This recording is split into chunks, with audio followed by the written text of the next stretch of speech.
Maserati constituye una de las marcas automovilísticas más legendarias. Evoca estampas de pilotos de carreras heroicos conduciendo a gran velocidad. Como ocurrió con tantos otros fabricantes de coches, su legado repleto de glamour no fue suficiente para salvarle de la ruina. Pero Maserati supo resucitar para fabricar una selección espectacular de coches de pasajeros excepcionales.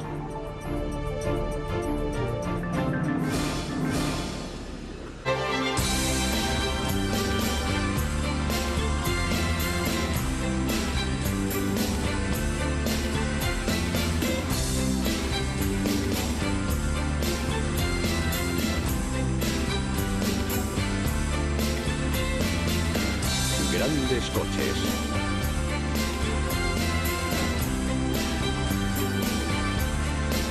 Maserati.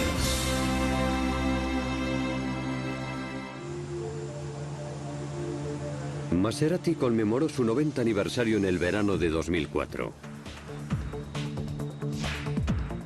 La empresa organizó un gran rally desde Milán hasta Roma integrado por 90 Maserati Spider y coupé especialmente engalanados, uno por cada año que cumplía la marca. Muy pocas empresas automovilísticas han sobrevivido tanto tiempo y significaba un acontecimiento digno de celebrar. Los festejos comenzaron en la magnífica y céntrica plaza del Duomo de Milán. Los coches se aparcaron alrededor de la plaza a la sombra de la catedral gótica.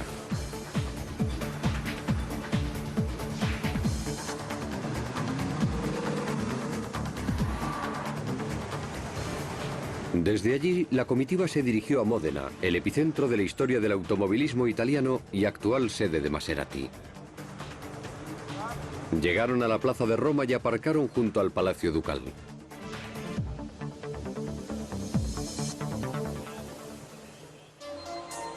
Aunque la parada en Módena constituía de por sí todo un lujo, a los participantes les aguardaba un lujo aún mayor. Una visita en exclusiva a la fábrica de Maserati. Contemplar dónde se fabricaban los coches resultó de lo más emocionante para invitados que habían llegado de países tan lejanos como Estados Unidos. Aunque algunos se quedaron todavía más impresionados con algunos de los modelos históricos que participaron en las festividades.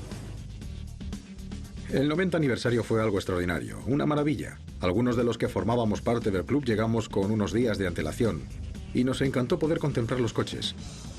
He visto muchos Maserati históricos, pero nunca en semejante cantidad y variedad.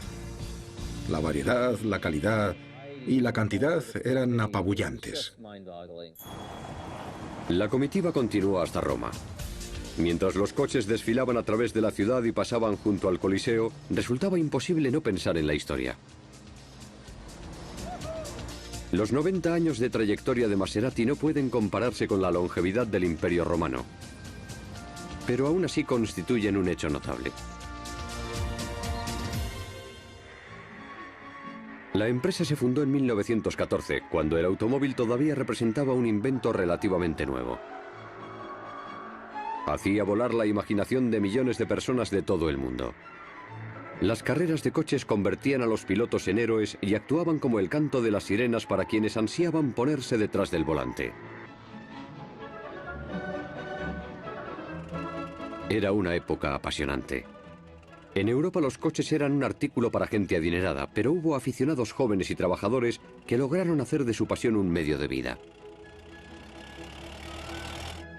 Los hermanos Maserati se sentían inspirados por los automóviles. En 1900 exhibieron con orgullo el primer vehículo de 4 ruedas que fabricaron. Su motor de un único cilindro no era muy potente, pero por algo se empieza. El estallido de la Primera Guerra Mundial interrumpió sus planes. Alfieri Maserati dirigió una fábrica de bujías mientras decidía el siguiente paso a tomar.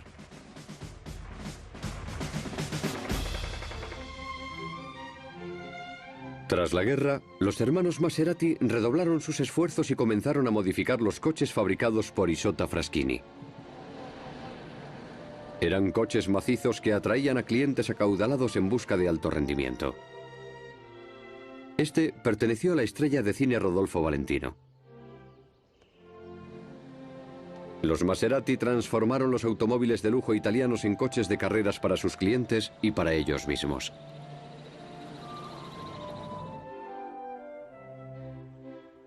Mientras Alfieri diseñaba un coche llamado Maserati, Emilio y Alfredo Maserati obtenían grandes triunfos como pilotos de carreras. Otro hermano diseñó el emblema distintivo de la empresa, el tridente de Neptuno. El primer Maserati, el tipo 26, estuvo listo para su lanzamiento en abril de 1926. La primera competición en la que participó fue la agotadora carrera de Targa Florio en las montañas sicilianas. Gracias a su motor sobrealimentado, el Maserati se alzó con la victoria. Fue un comienzo glorioso para el tipo 26 y su diseñador y piloto, Alfieri Maserati. Su archirrival, Taccio Nuvolari, era el mejor piloto de la época. Sus compañeros del equipo Alfa Romeo de Enzo Ferrari se sentían ensombrecidos por él. Esta tensión supuso una oportunidad para Maserati, que se las arregló para contratar a Achille Barsi, quien pronto empezó a obtener victorias para su nuevo patrocinador. El cambio de equipo le sirvió para dar rienda suelta a todo su talento. Sus victorias en la Copa Acerbo, Gran Premio de Monza, el Gran Premio de España y otras carreras le depararon el título de campeón de Italia.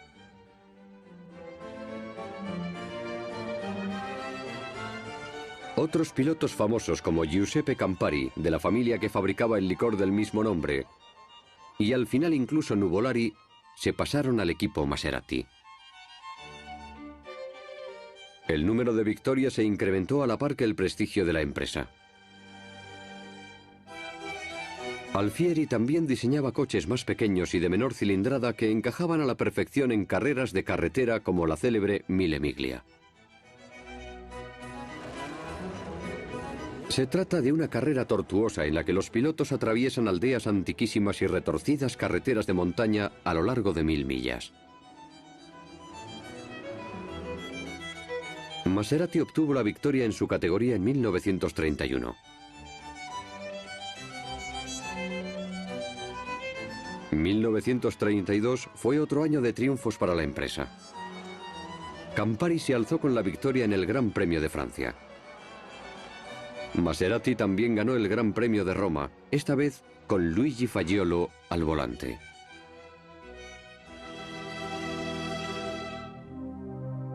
Pero cuando la empresa iba a festejarlo, sucedió una tragedia. Alfieri Maserati falleció inesperadamente de un fallo renal con solo 44 años.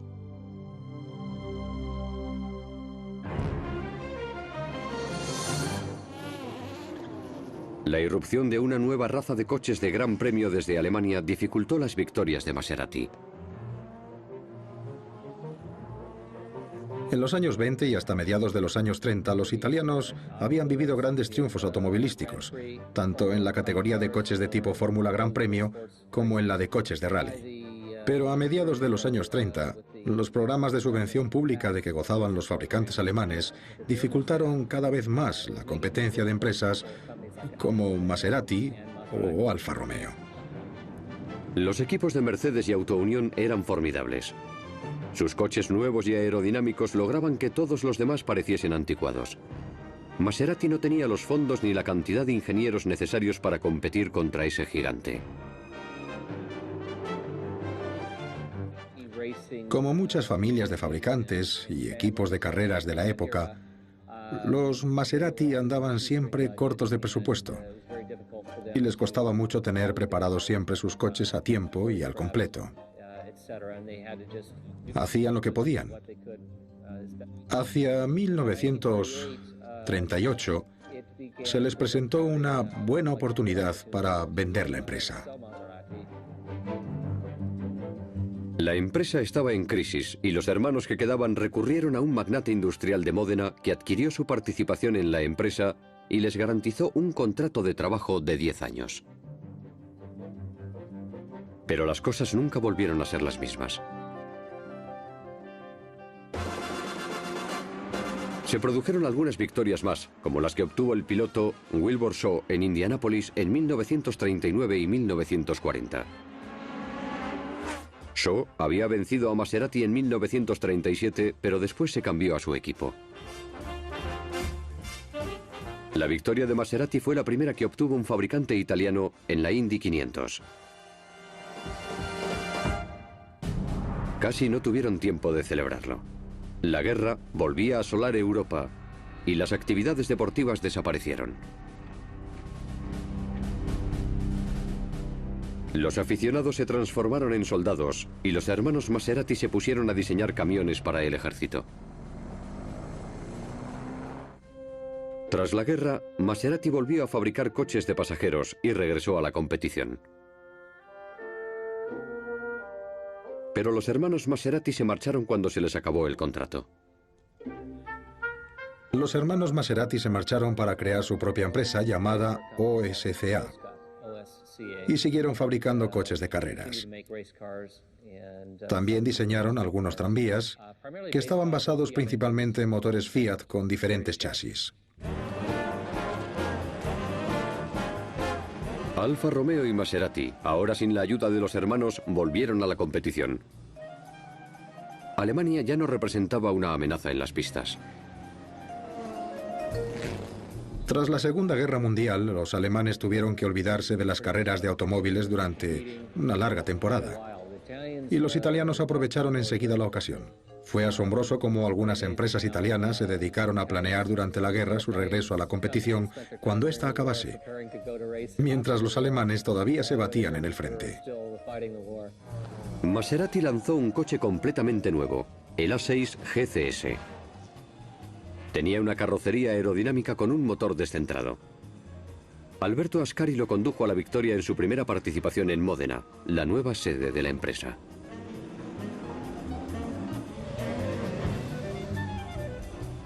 Mientras Maserati disfrutaba de su renacimiento, entró en escena un nuevo rival, Ferrari. En 1947, Ferrari y Maserati se enzarzaron en una batalla entre italianos en los principales circuitos de carreras del mundo. En 1953, su nuevo piloto, Juan Manuel Fangio, quedó segundo en el campeonato del mundo después de Ferrari. Ello sirvió para convencer a la empresa de la necesidad de diseñar un nuevo coche de carreras. El modelo resultante, el 250F, empezó a cosechar triunfos en 1954. Con ese coche, Juan Manuel Fangio se alzó con la victoria en el Gran Premio de Argentina y obtuvo el título de campeón del mundo.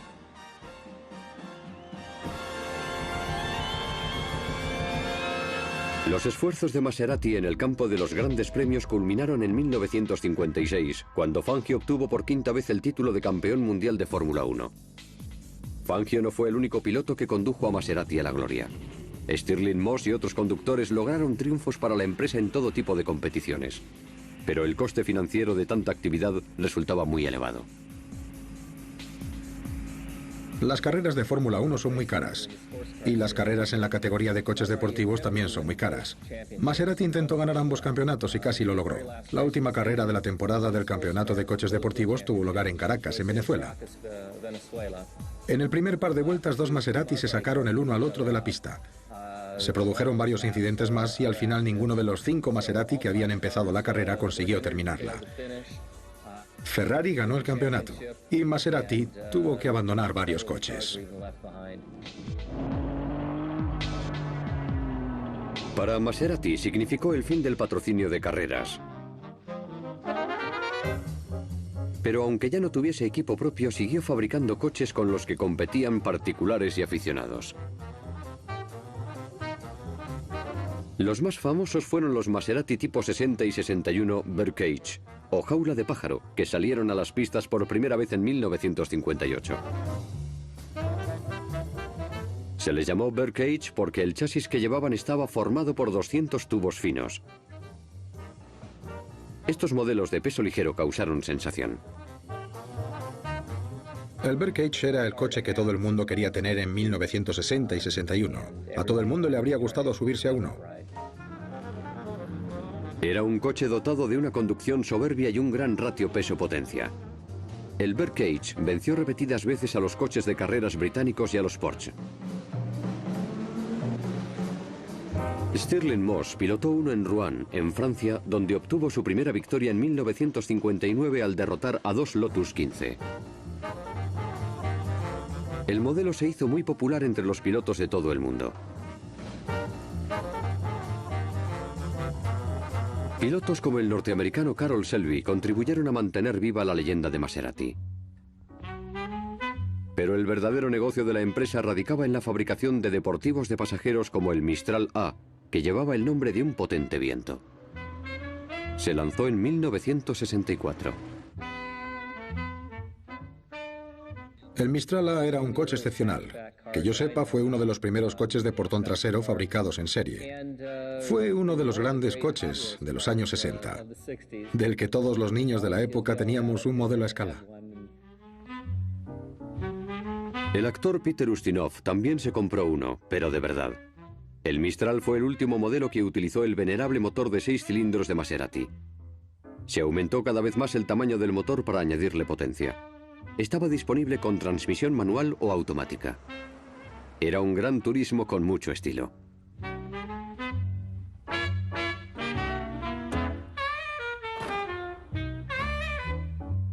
Para la gente que quería más espacio, Maserati fabricó una serie limitada de 4 plazas, llamada México, que lanzó en 1964. Era un diseño elegante en el que cabían bastante cómodamente 4 personas.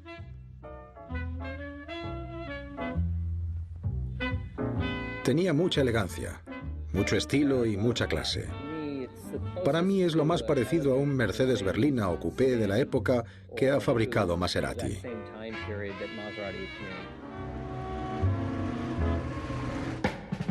Al mismo tiempo, Maserati lanzó un coupé espectacular, el Ghibli, que llevaba el nombre de una tormenta del desierto egipcia. Era un coche muy bello diseñado por Giorgietta Giugiaro.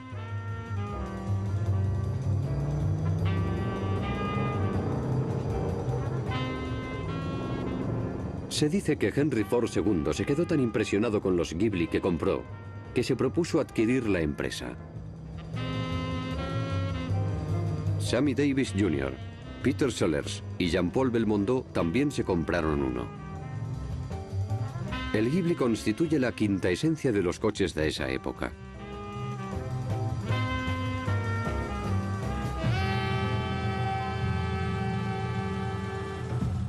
Pero los propietarios de la empresa se cansaron del negocio del automóvil y la vendieron a Citroën en 1968. La adquisición de Maserati le proporcionó a Citroën la oportunidad de probar algo nuevo. Desarrolló un coupé de lujo con un motor V6 de Maserati. Constituyó el Citroën más rápido que se ha fabricado. Era un coche francés con alma italiana.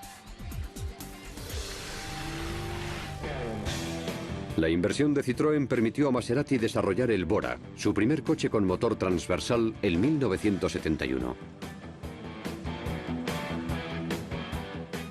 En los años 70, bajo la dirección de Citroën, Maserati se pasó al campo de los motores transversales. En esa época, para pertenecer al círculo de fabricantes de coches de diseño, había que desarrollar automóviles con motor transversal.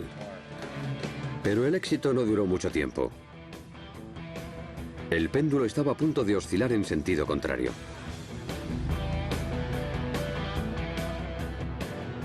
El final de los años 60 fue una buena época para los fabricantes de coches de lujo y de alto rendimiento, pero al principio de los años 70 se acabó todo.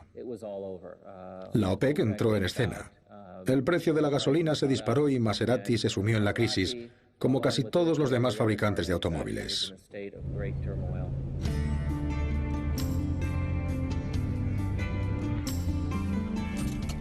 Citroën también atravesaba problemas. Fue vendida a Renault, que a su vez se deshizo de Maserati.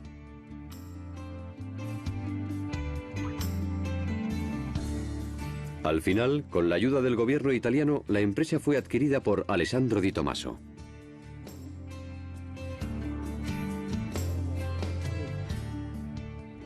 Cuando llegó Tommaso quería fabricar algo muy distinto. Le gustaban los coches no demasiado grandes o ostentosos. Le gustaban los coches de carreras diminutos.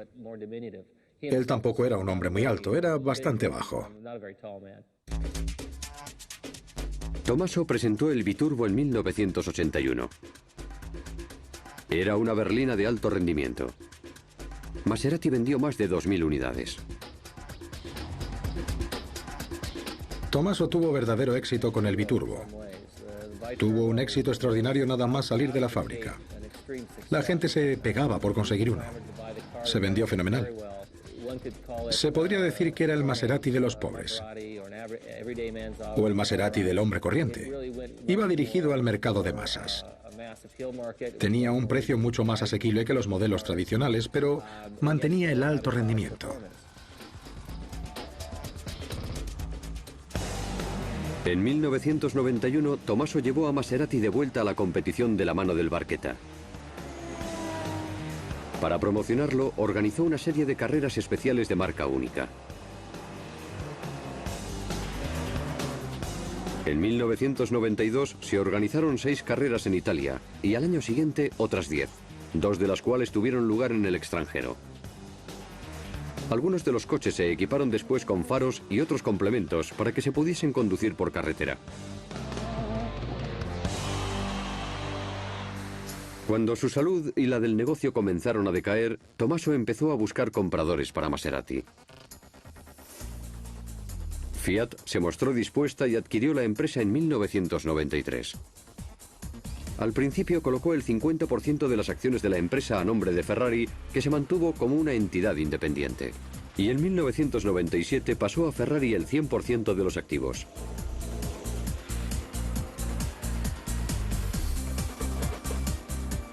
La antigua rival de Maserati se convirtió en su benevolente propietaria. La historia en común y las similitudes que compartían creó un vínculo que ayudó a Maserati a desarrollar una nueva línea de coches. Hubo quien encontró muy extraño que Fiat y Ferrari comprasen a un competidor para devolverle la salud. Fue una decisión verdaderamente inteligente por parte de Fiat o de Ferrari. Ferrari era muy proteccionista con su mercado. Quería diseñar nuevos modelos, pero no lo hacía porque pensaba que disminuiría la singularidad y el valor de los coches que fabricaba en ese momento. Así que basó su capacidad para expandirse en la adquisición de la marca Maserati. El primer Maserati nuevo que se comercializó a nivel mundial fue el Spider. Su lanzamiento generó una gran expectación. Se presentó en el Salón del Automóvil de Frankfurt en 2001. Es un gran coche. Es fiable, cómodo e increíblemente veloz. Es un coche maravilloso de conducir.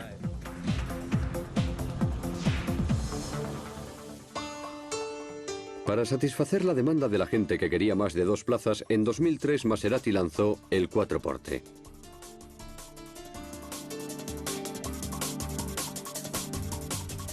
El Quattroporte redefinió por completo el concepto de berlina. Es un coche que combina un diseño interior impresionante con un diseño exterior inigualable.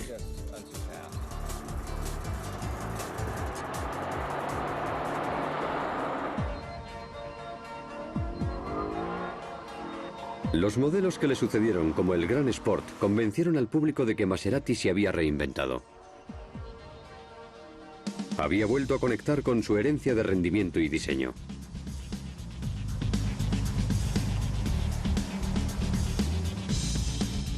Maserati lleva más de 90 años creando coches excepcionales para las carreteras y las pistas de carreras. Es una empresa que ha superado altibajos de incertidumbre financiera, guerras y gustos cambiantes. Y una vez más ha vuelto a ocupar su lugar entre los fabricantes de los mejores automóviles del mundo.